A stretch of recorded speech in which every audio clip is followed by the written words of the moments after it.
वो इन पीड़ित परिवारों से मिलके इनको 25-25 लाख का मुआवजा जैसे दूसरों को दिया है उसी तरह देने के लिए तैयार है या नहीं है?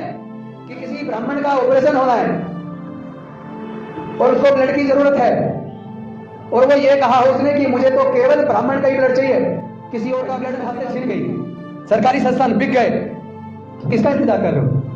फिर से उम्मीद कर रहे हो कि डॉक्टर बाबा साहब पैदा होंगे, वो आके फिर से आपके लिए लड़ेंगे, वो हक अधिकार दिलवाएंगे? डॉक्टर बाबा साहब अम्बेडकर वापस आने वाले नहीं है, माननीय कांतिराम साहब वापस आने वाले नहीं है। हमें और आपको अपने बच्चों को डॉक्टर बाबा साहब अम्बेडकर बनाना होगा।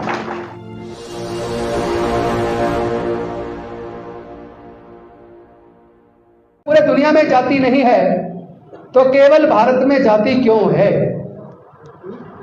दूसरा सवाल यह, जातियां किसने बनाई और जाति के बनने से किसको फायदा हुआ और जातियों के बनने से किसको हजारों साल से लगातार नुकसान हो रहा है?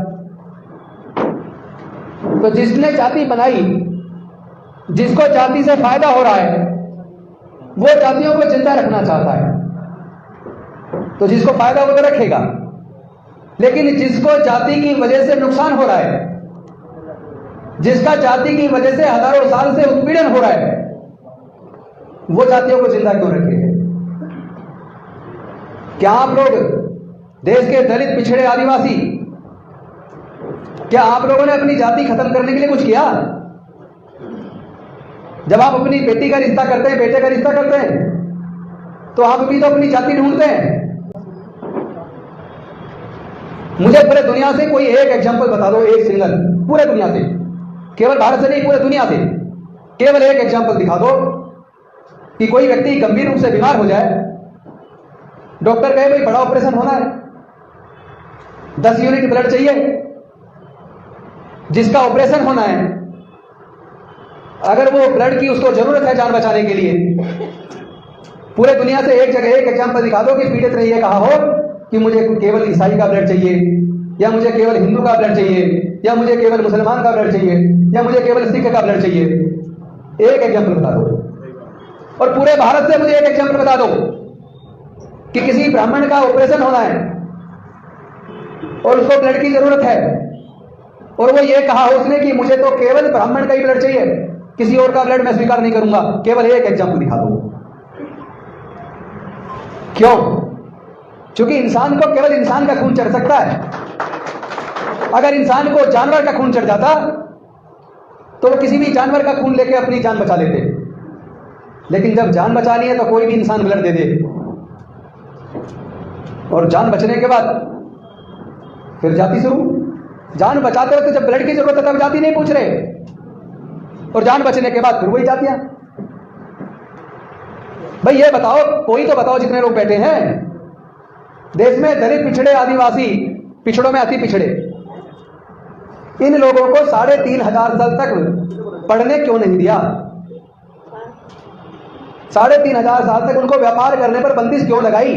क्या वो इंसान नहीं है? उनके संपत्ति रखने पर बंदिश क्यों लगाई? अगर वो इंसान है तो जो अधिकार बाकी लोगों के थे, जो अधिकार ब्राह्मण को था, क्षत्रिय और वैश्य को था, वही अधिकार बाकी शूद्रों को और अतिशूद्रों को क्यों नहीं मिला? और कौन से वो धर्मशास्त्र है जिसने बंदिश लगाई? क्या आप ऐसे धर्मशास्त्रों को मानोगे जो आपको इंसान का दर्जा देने को तैयार नहीं है? क्या आप ऐसी सामाजिक व्यवस्था को मानोगे जो आपको मूंछ रखने पर हत्या कर देती हो? क्या आप ऐसी सामाजिक या धार्मिक व्यवस्था को मानोगे जो आपकी घड़ा छूने पर हत्या कर देता हो? क्या आप ऐसी सामाजिक और धार्मिक व्यवस्था को स्वीकार करोगे जो आपकी बहन बेटी की इज्जत लूटकर उनकी हत्या कर देता हो? अंकिता भंडारी को 25 लाख मिले, सरकार का धन्यवाद। फास्ट ट्रैक कोर्ट में मुकदमा चले, मुलजिमों को सजा हो, इसके लिए सरकार कार्रवाई कर रही है, पर आपका धन्यवाद। पर मैं पूछना चाहता हूं, जो 6 दलितों की हत्या हुई उनको 25 लाख कब दोगे? उनके परिवारों को 25 लाख कब दोगे? क्या जाति देखकर न्याय दोगे? अगर ब्राह्मण, बनिया और ठाकुर में से किसी की हत्या हुई है तो आप तुरंत मुकदमा भी दर्ज करोगे, 25 लाख का, 50 लाख का मुआवजा भी दोगे, फास्ट ट्रैक कोर्ट में केस चला के सजा भी दोगे। हम इसका समर्थन करते हैं, दीजिए, आरोपियों को सजा होनी चाहिए। लेकिन जब दलित, पिछड़े, आदिवासियों की हत्या हो तो क्या उनको मुआवजा नहीं मिलना चाहिए? बताइए आप लोग, मिलना चाहिए नहीं मिलना चाहिए? क्या दोषियों को गिरफ्तार नहीं कर लेना चाहिए था? क्या उनका फास्ट ट्रैक कोर्ट में मुकदमा नहीं चलना चाहिए? तो अभी तक गिरफ्तारियां क्यों नहीं हुई? मैं उत्तराखंड के मुख्यमंत्री जी से पूछना चाहता हूं, धामी जी को यह बताना चाहिए उत्तराखंड की जनता को, देश की जनता को, कि ये जो बाकी 6 हत्याएं दलितों की हुई हैं, अनुसूचित जाति जनजाति के लोगों की हुई हैं, इनके परिवारों को 25-25 लाख का मुआवजा कब तक दे दोगे?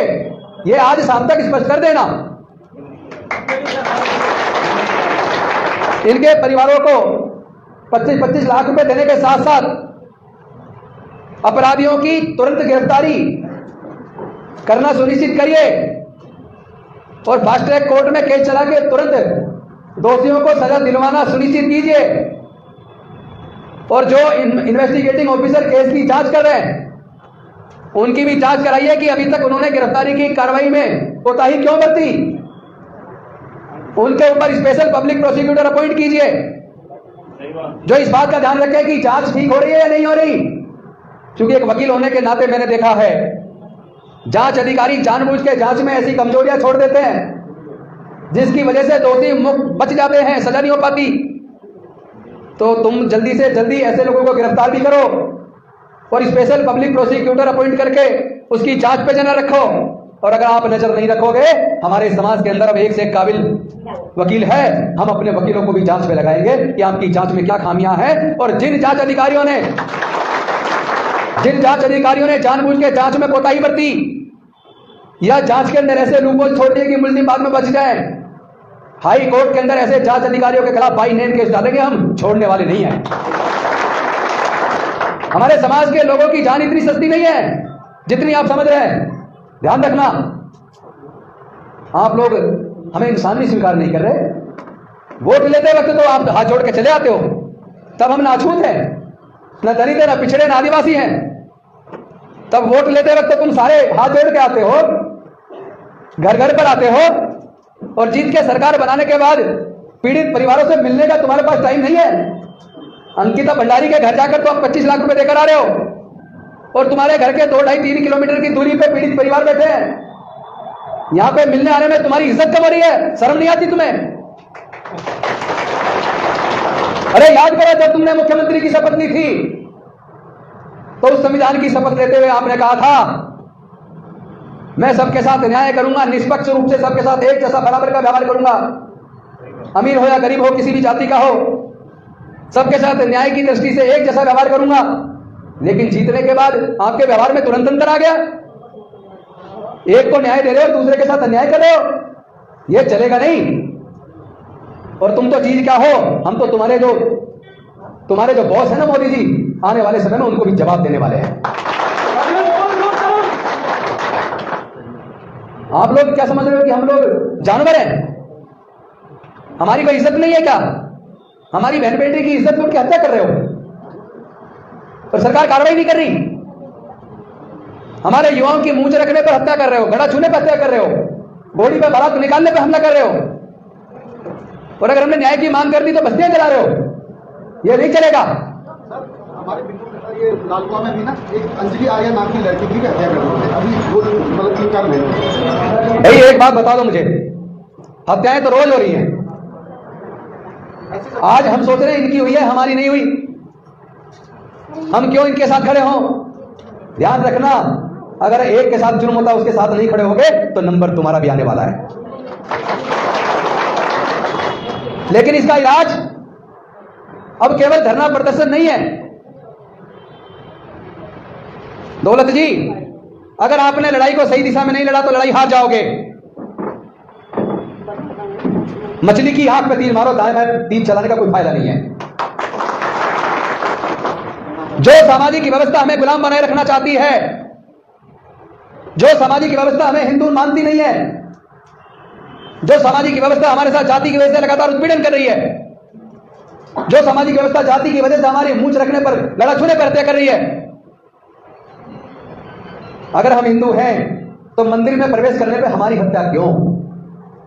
अगर हम हिंदू हैं तो भगवान की मूर्ति छूने पर हमारी हत्या क्यों? अगर हम हिंदू हैं, तुम मूंछ रख सकते हो तो हम भी मूंछ रख सकते हैं, हमारी मूंछ रखने पर हत्या क्यों? अगर हम हिंदू हैं तो जिस घड़े से तुम पानी पी रहे हो उस घड़े से पानी हम पिएंगे तो हमारी हत्या क्यों? अगर तुम इस बात का जवाब देने को तैयार नहीं हो तो ऐसे धर्म में हम अब बने रहने के लिए बिल्कुल तैयार नहीं है। हमने संकल्प किया है 2024 तक या तो भारत की सरकार और सारी राज्य सरकारें देश में से जातिवाद को जड़ से खत्म करने के लिए कानून लेकर आए, हमारे साथ खड़े हो। नाम के सामने तिवारी, वर्मा, शुक्ला, मिश्रा, रावत, जाटव, इस तरह के जितने भी टाइटल हैं इस पे बंदिश सरकार लगाए। और अगर ये जातियों को खत्म करने के लिए तैयार नहीं है, अगर ये जाति के आधार पर हमारे उत्पीड़न को खत्म करने के लिए तैयार नहीं है तो 2025 तक 10 करोड़ से ज्यादा लोग भारत में बौद्ध धर्म की दीक्षा लेंगे। मैं बता रहा हूं।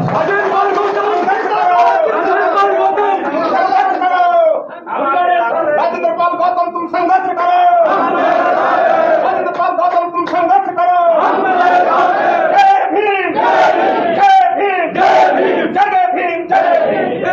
एक सवाल का जवाब दे दो। अगर ये तुम्हें हिंदू मानने को तैयार नहीं है, अगर तुम्हें काबिल होने के बावजूद मंदिरों में पुजारी बनाने के लिए तैयार नहीं है, अगर तुम्हारे बच्चों को दूसरी की तरह जैसे उनको न्याय दे रहे हैं उनकी तरह न्याय देने को तैयार नहीं है, तो क्या फिर भी तुम इसी धर्म, धार्मिक और सामाजिक व्यवस्था में जिसमें कोई जन्म से नीच है और कोई जन्म से ऊंच है, क्या उसी व्यवस्था में बने रहना चाहोगे? तो क्या आप इस संकल्प को लेने के लिए तैयार हैं कि अगर सरकारों ने जातिवाद खत्म नहीं किया तो हम सब लोग बौद्ध बनेंगे? पूरे देश के दलित, पिछड़े, आदिवासी बौद्ध बनेंगे। हम बौद्ध बनेंगे, हम तैयार हैं, बौद्ध बनेंगे।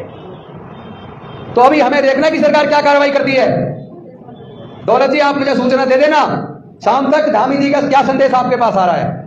वो इन पीड़ित परिवारों से मिलकर इनको 25-25 लाख का मुआवजा जैसे दूसरों को दिया है उसी तरह देने के लिए तैयार है या नहीं है? अगर तैयार नहीं है तो आगे की रणनीति हम आपको बताएंगे। फिर मैं आप सबसे पूछना चाहता हूं, 3500 साल की गुलामी बड़े मुश्किल से डॉक्टर बाबा साहब अम्बेडकर ने तोड़ के हमें इंसानियत का दर्जा दिया। क्या तुम अपने बच्चों को दोबारा से गुलाम देखना चाहते हो? नहीं। लेकिन ये तो गुलाम बनाना चाह रहे हैं, ये तो गुलाम बनाना चाह रहे हैं। उसके लिए काम ऑलरेडी उन्होंने कर दिया है, तुम्हारा ध्यान नहीं गया क्योंकि हमारे लोग जागरूक नहीं है ना। हम लोग को यही नहीं पता ये वोट की जो कीमत है, इसकी क्या कीमत है। हमें तो अभी इस इतिहास का भी नहीं पता हमारे लोगों को। जब भारत आजाद होने वाला था तो यह सवाल था संविधान सभा के सामने कि अब अंग्रेज जाने वाले हैं, अब देश आजाद होने वाला है, अब हमें अपनी सरकार चुननी है, तो वोट का अधिकार किस किस को मिलना चाहिए। जब संविधान सभा में इस बात पर चर्चा शुरू हुई कि भारत में वोट का अधिकार किस किस को मिलना चाहिए, तो आपको जान के ताजुब होगा ज्यादातर संविधान सभा के सदस्य केवल 3 कैटेगरी को वोट का अधिकार देना चाहते थे। 3 को। एक कैटेगरी थी जो इनकम टैक्स पे करते हैं, पूंजीपति, केवल पूंजीपति इनकम टैक्स जो पे करते हैं उनको वोट का अधिकार देना चाहते थे। और दूसरा जो बड़े बड़े जमींदार हैं उनको वोट का अधिकार देना चाहते थे। और तीसरा जो ग्रेजुएट हैं उनको वोट का अधिकार देना चाहते थे। तब डॉक्टर बाबा साहब अम्बेडकर जी ने सोचा कि हिंदू धर्म शास्त्रों में लिख कर हमारे लोगों को 3500 साल तक पढ़ने लिखने पर, स्कूल में प्रवेश पर धार्मिक बंदिश थी। इस वजह से हमारे लोग पढ़ नहीं पाए, तो ग्रेजुएट नहीं हो पाए। तो फिर जब ग्रेजुएट नहीं हो पाए तो हमारे लोगों को इसका मतलब है ये वोट का अधिकार देना नहीं चाहते। दूसरा उन्होंने सोचा धर्मशास्त्रों में लिखकर हमारे लोगों के व्यापार करने पर और संपत्ति रखने पर धार्मिक बंदिश थी। इस वजह से हमारे लोग ना तो व्यापारी बन पाए ना जमींदार बन पाए, तो फिर वो इनकम टैक्स पेयर भी नहीं बन सकते थे। इसका मतलब यह हुआ देश के दलितों, पिछड़ों, आदिवासियों को और देश की महिलाओं को वो लोग वोट का अधिकार नहीं देना चाहते। संविधान सभा के सदस्य यानी कि केवल 5% लोगों को वोट का अधिकार मिलना था। तो डॉक्टर बाबा साहेब अम्बेडकर संविधान सभा के सामने अड़ गए। उन्होंने कहा कि केवल इनकम टैक्स पेयी को या बड़े जमींदारों को या बड़े पूंजीपतियों को वोट का अधिकार नहीं मिलेगा, बल्कि भारत में रहने वाले सभी लोगों को समान रूप से वोट का अधिकार मिलेगा और सबकी वोट की कीमत बराबर होगी। लेकिन जरा सोच के देखो, अगर डॉक्टर बाबा साहेब अम्बेडकर हमारे आपके सबके लिए नहीं लड़ते और देश में केवल 5% लोगों को वोट का अधिकार मिला होता, तो क्या कोई तुम्हारे बच्चों के लिए स्कूल अस्पताल खुलते? क्या कोई तुम्हारे बस्ती में कोई विकास का काम होता? अरे हमें सबको, देश की महिलाओं को, दलितों को, पिछड़ों को, आदिवासियों को पूरे जीवन डॉक्टर बाबा साहेब अम्बेडकर का सम्मान करना चाहिए कि उन्होंने हमें वोट का अधिकार दिलाया और सबके वोट की कीमत बराबर। लेकिन हम लोगों ने क्या किया? हमने अपने उस वोट की कीमत को नहीं समझा। हमने शराब की बोतल में 1500 रुपए में 10-5 किलो अनाज में अपना इस वोट के अधिकार को बेच दिया। और हम लोग ये भूल गए, जिन पूंजीपतियों के पैसे से ये हमारी वोट खरीद रहे हैं, उन्हीं पूंजीपतियों के हाथों वो पूरा देश बेच रहे हैं। बेच दिया ना, इंडियन रेलवे बेच दिया, एयर इंडिया बेच दिया, एयरपोर्ट बेच दिए, पेट्रोलियम कंपनियां बेच दी, गैस कंपनियां बेच दी, इंश्योरेंस कंपनियां बेच दी, बैंक बेच दिए, बाल्को बेच दिया, नाल्को बेच दिया, आईटीडी के होटल बेच दिए। देश के जितने उपक्रम थे ज्यादातर इस सरकार ने बेच दिए। क्योंकि या तो देश के लोगों को सक्षम बनाया जा सकता है या फिर अपने किसी दोस्त को बनाया जा सकता है।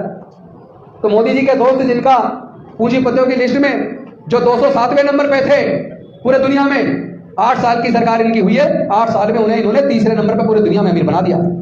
तो या तो दोस्त को बना सकते हैं या देश को बना सकते हैं। तो देश को गरीब बना के बेच दिया और अपने दोस्त को अमीर बना दिया।